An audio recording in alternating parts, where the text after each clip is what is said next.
Assalamualaikum warahmatullahi wabarakatuh. Perkenalkan, nama saya Ananda Novari Putra dengan NIM 6211419077. Pada kesempatan kali ini saya akan mempresentasikan sebuah hasil kerja saya dengan mata kuliah tenis. Sebelumnya, pengertian dari tenis. Tenis itu apa sih? Tenis adalah olahraga yang biasanya dimainkan antara dua pemain atau dua pasangan masing-masing dua pemain. Setiap pemain menggunakan raket untuk memukul bola karet. Tujuan permainan adalah memainkan bola dengan cara tertentu sehingga pemain lawan tidak dapat mengembalikan bola tersebut. Nah, sekarang kita bahas sejarahnya. Asal mula pertama tenis masih merupakan perdebatan. Beberapa pendapat meyakini bahwa Mesir, Yunani, dan Romawi kuno telah memainkan suatu permainan yang menjadi cikal bakal tenis.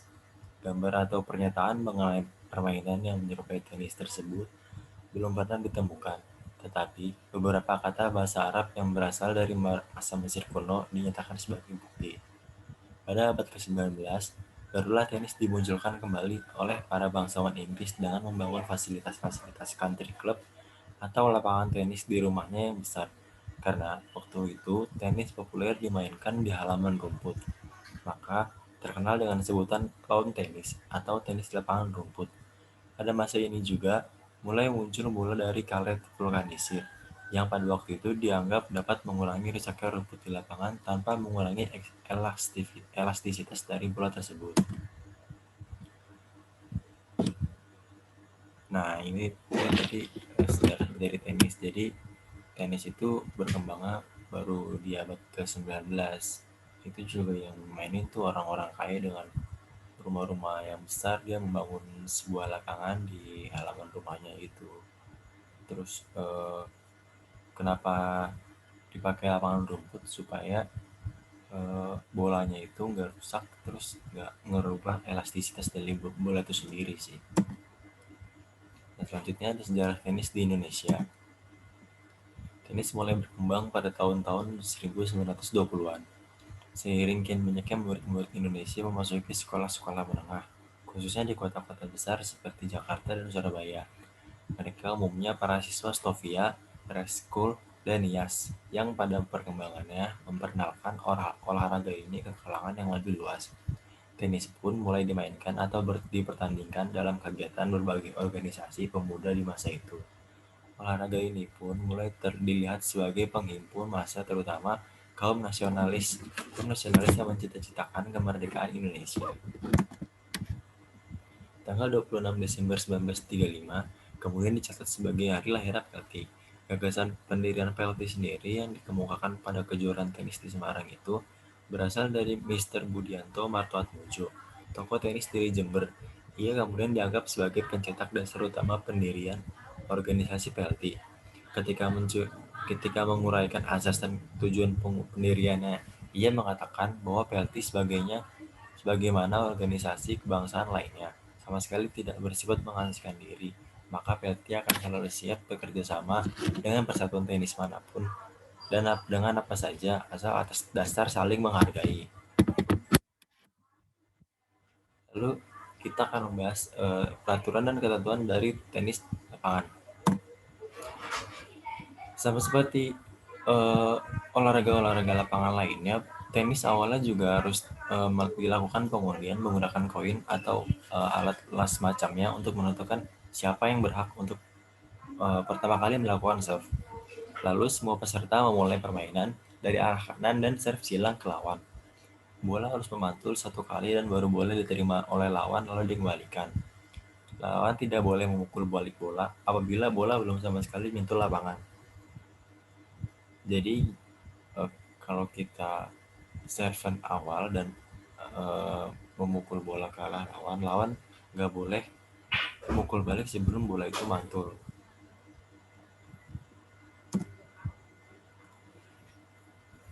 Lalu di sini ada macam-macam bagaimana kita bisa kehilangan poin. Yang pertama, bola yang dipukul keluar dari garis lapangan atau keluar dari garis out yang sudah ditentukan.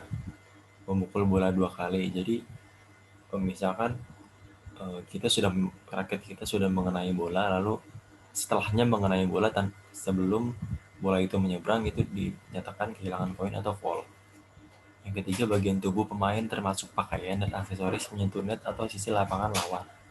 Jadi mau apapun yang menyentuh lapangan, apapun menyentuh net atau sisi lapangan lawan, itu dinyatakan foul atau kehilangan poin. Lalu yang terakhir adalah memukul bola sebelum melewati net. Lalu di sini ada ketentuan dasar bermain tenis. Yang pertama ada raket tenis. Raket tenis harus memenuhi standar, yaitu 29 inci, 73,66 cm, dan lebar 12,5 inci, 31,75 cm, dan terdapat areal ukur berupa senar dan senarnya harus rata. Jadi senar itu tidak boleh bergelombang ataupun ada yang jarang begitu.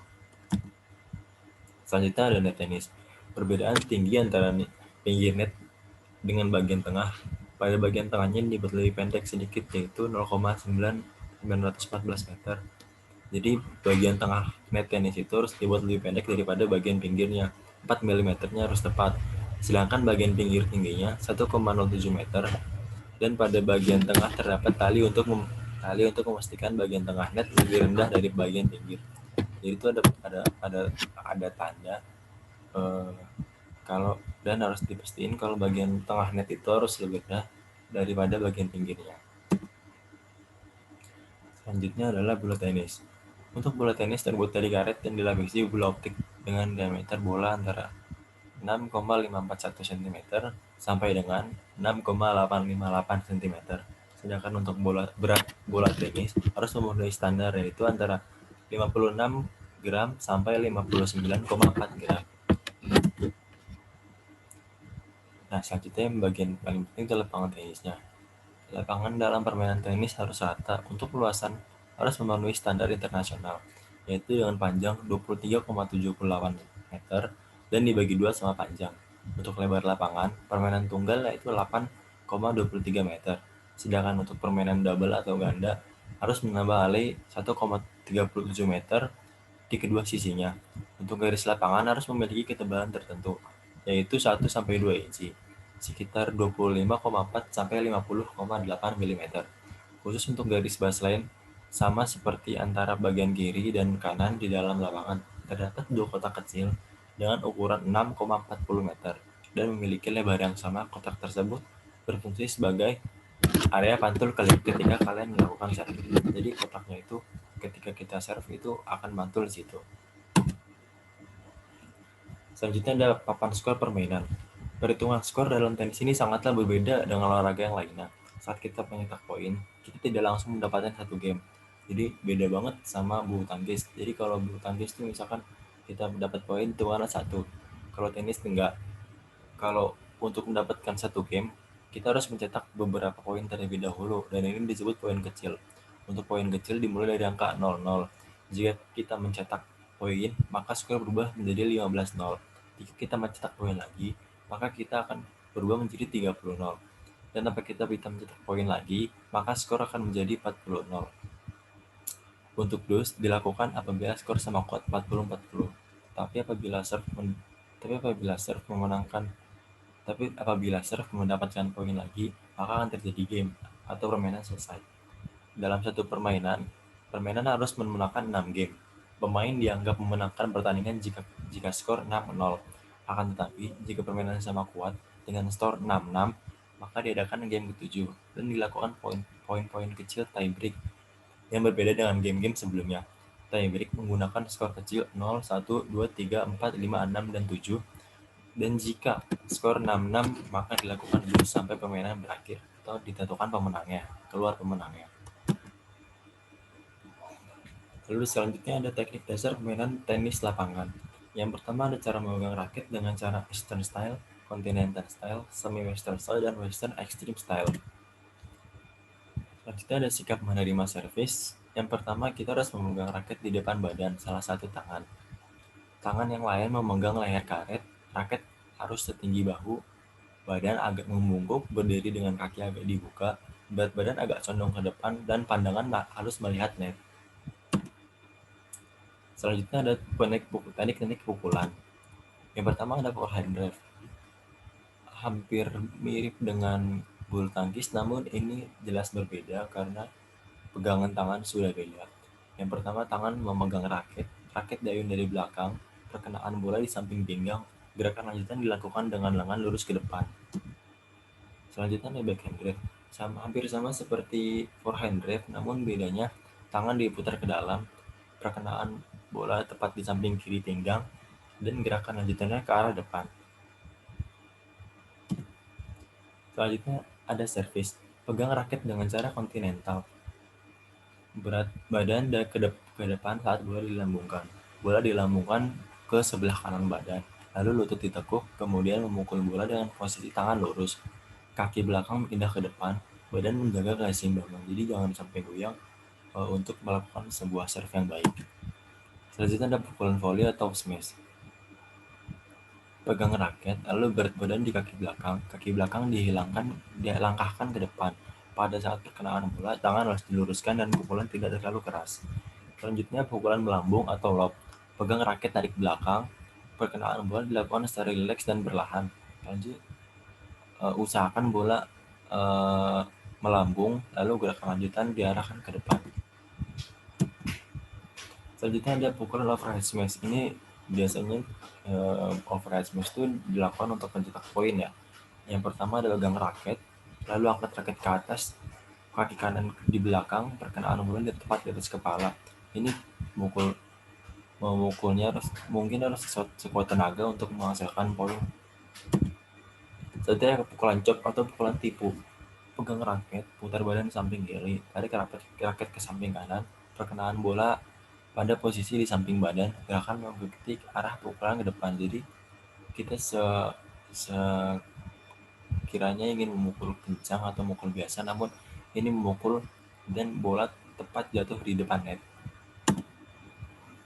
Lalu ada teknik memegang raket tenis. Menurut perbedaan, ini dapat dimengerti dari kinetik ayunan dalam memukul bola atau kok dalam bulu tangkis. Tenis cenderung menggunakan ayunan tangan dan pergerakan badan serta putaran bahu untuk memukul bola, sehingga raket dapat dianggap sebagai perpanjangan tangan dan merupakan satu kesatuan dengan badan. Ketika pegangan raket berada di titik tengah, maka akan merusak kestabilan raket dan keutuhan ayunan lengan itu sendiri. Lain halnya dengan bulu tangkis yang memiliki raket dengan berat yang lebih ringan dari tenis.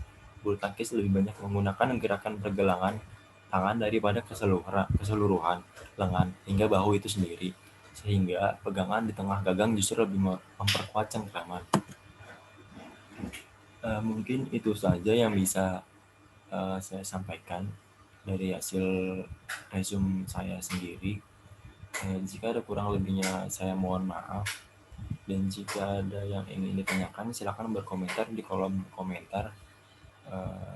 Sekian dan terima kasih. Wassalamualaikum warahmatullahi wabarakatuh.